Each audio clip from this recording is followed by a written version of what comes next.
तो फ्रेंड्स, अब आप मुझे फॉलो कर सकते हैं अनअकैडमी लर्निंग ऐप पर। प्लेलिस्ट में जाके डाउनलोड कीजिए अनअकैडमी लर्निंग ऐप और सर्च कीजिए प्रतीक्षा आचार्य। तो वहाँ पा सकते हैं आप सभी अपडेट्स मेरे कोर्सेज के बारे में, देख सकते हैं मेरे सारे लेसन्स और स्लाइड्स डाउनलोड करके देख सकते हैं उनको ऑफलाइन। तो अभी कीजिए download Unacademy learning app. Hello friends, welcome to my channel. मैं हूँ प्रतीक्षा। लोक सेवा आयोग से एक अभ्यर्थी के 2 प्रवेश पत्र अपलोड करने की जो गड़बड़ी है वो सामने आई है। तो यूपीपीएससी के एक महिला अभ्यर्थी के 2 प्रवेश पत्र जारी कर दिए गए हैं और दोनों ही प्रवेश पत्र में जो केंद्र हैं वो अलग अलग हैं। तो ये पीएससी से पूछा गया तो उनका कहना है कि अंतिम समय में परीक्षा केंद्र बदलने की वजह से यह स्थिति बन गई। 10 परीक्षा केंद्रों का बदलाव किया गया है और इसमें करीब 2500 से अधिक परीक्षार्थी सीधे प्रभावित हुए हैं। परीक्षा केंद्र क्यों बदले गए हैं इसका कोई भी जवाब नहीं है, लेकिन जो बुधवार है उसको नोटिस जारी कर दिया गया है कि ये जो पुराने परीक्षा केंद्र हैं उसके बदले अब नए परीक्षा केंद्र जारी कर दिए गए हैं। अगर आपका भी इन पुराने परीक्षा केंद्रों में से आपके प्रवेश पत्र पे कोई नाम है तो दोबारा से आप एक बार एडमिट कार्ड ज़रूर अपलोड करें, उस पर आपका नया केंद्र दे रखा होगा। तो राजकीय कॉलेज की एलटी ग्रेड शिक्षक भर्ती 2018 के 10,768 पदों की जो लिखित परीक्षा पहली बार हुई है और उसमें भी यूपीपीएससी की बहुत सारी खामियां नजर आई हैं। तो एक ही अभ्यर्थी के 2 प्रवेश पत्र का जो प्रकरण है वो सामने आया है।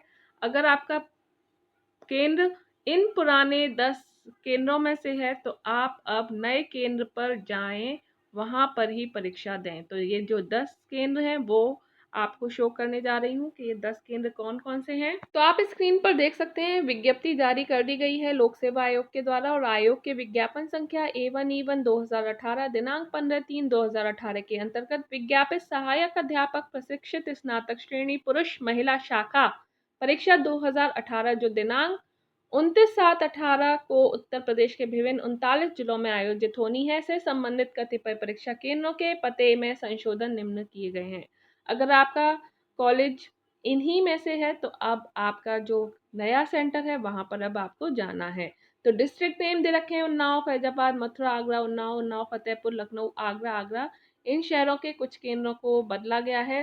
केंद्र के नाम दे रखे हैं ओल्ड और दूसरी साइड दे रखे हैं न्यू। अगर आपका ओल्ड नेम इनमें से है तो आप अब न्यू सेंटर पर जाकर परीक्षा देंगे।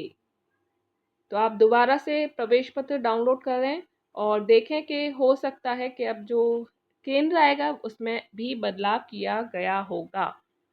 तो आप देख सकते हैं और आप इसको डाउनलोड कर लीजिए। डिस्क्रिप्शन में लिंक दिया है, वहाँ से आप इसको डाउनलोड कर सकते हैं। नहीं तो वेबसाइट यूपीपीएससी की जो वेबसाइट है वहाँ पर भी नोटिस दिया गया है, वहाँ से भी आप इसको डाउनलोड कर सकते हैं। तो अतएव अभ्यर्थीगण उक्तानुसार अपने संशोधित परीक्षा केंद्रों पर निर्धारित समय से पूर्व उपस्थित होना सुनिश्चित करें।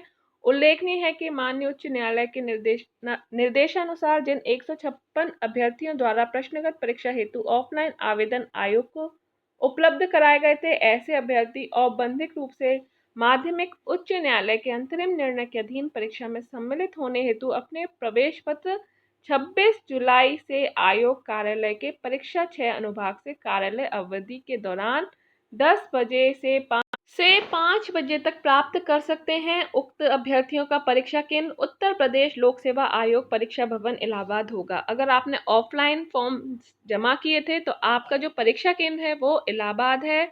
यूपीपीएससी का आयोग का परीक्षा भवन इलाहाबाद आपका परीक्षा केंद्र है और आप अपने प्रवेश पत्र 26 तारीख को आयोग कार्यालय के परीक्षा 6 अनुभाग से 10 बजे से 5 बजे तक प्राप्त कर सकते हैं। तो ये था यूपीपीएससी का नोटिस जो केंद्र से संबंधित था, केंद्रों के बदलाव से संबंधित था। जिन्होंने ऑफलाइन जमा किए हैं फॉर्म उनको भी बता दिया गया कि उनका केंद्र इलाहाबाद का जो यूपीपीएससी का केंद्र है परीक्षा केंद्र वहीं पर होगा और ऑफलाइन ही आपको प्रवेश पत्र आयोग से मिलेंगे। तो ये थी आज की खबर और ये जो चूक हुई है तो आयोग ने सफाई भी दी है कि जो अंतिम समय है उसमें केंद्र बदलने से चूक हुई है। तो इस तरह की चूक की उम्मीद तो नहीं थी यूपीपीएससी से, लेकिन यह प्रकरण सोशल मीडिया पर उछलने से यूपीपीएससी से पूछा गया कि ऐसा क्यों हुआ तो उन्होंने बताया कि 10 जो ज़िले हैं जैसे लखनऊ, फतेहपुर, मथुरा, फैजाबाद, उन्नाव और आगरा जैसे ज़िले में 3-3 केंद्रों का बदलाव हुआ है। सत्यापन के केंद्र तय होने के बाद अंतिम समय में जिला प्रशासन ने कुछ कमियों के कारण बदलाव किया है। सचिव यह नहीं बता सके कि पहले तय केंद्रों में अंतिम समय में क्या कमियां पाई गईं। जिन अभ्यर्थियों को 2-2 प्रवेश पत्र निर्गत हुए हैं वह किस केंद्र पर परीक्षा दें। तो इसका जो सवाल उठे गए हैं उसके लिए उन्होंने अपनी साइट पर जो आपको दिखाया था कॉलेजों का जो नोटिस था वो अपलोड कर दिया है। तो आप डिस्क्रिप्शन में जाकर उसे डाउनलोड कर सकते हैं, नहीं तो यूपीपीएससी की साइट पर भी जाकर आप डाउनलोड कर सकते हैं। तो ये थे आज की खबर। 200 से 250 परीक्षार्थियों को इम्तिहान देना है एक केंद्र पर। ऐसे में करीब 2500 से अधिक परीक्षार्थियों के केंद्रों में भंवर में फंस गए हैं। आपको अगर वीडियो अच्छा लगा हो तो लाइक करें, शेयर करें, सब्सक्राइब करना ना भूलें। साथ ही बता दिया गया है कि जो 156 यात्री थे उनके जो आवेदन ऑफलाइन लिए गए थे, अब उन्हें 26 जुलाई को उनके जो प्रवेश पत्र हैं वो भी ऑफलाइन दिए जाएंगे। यूपीपीएससी के आयोग के अनुभाग 6 से 26 तारीख को 10 बजे से 5 बजे तक के बीच, और उनका जो सेंटर होगा वो यूपीपीएससी का आयोग का परीक्षा भवन होगा इलाहाबाद में। तो अगर आप लोग इलाहाबाद से नहीं हैं तो इलाहाबाद पहुंच जाएं, अपना प्रवेश पत्र लें और वहां पर परीक्षा दें। तो ये थी आज की खबर। अभी के लिए इतना ही। Bye bye, take care and thanks for watching.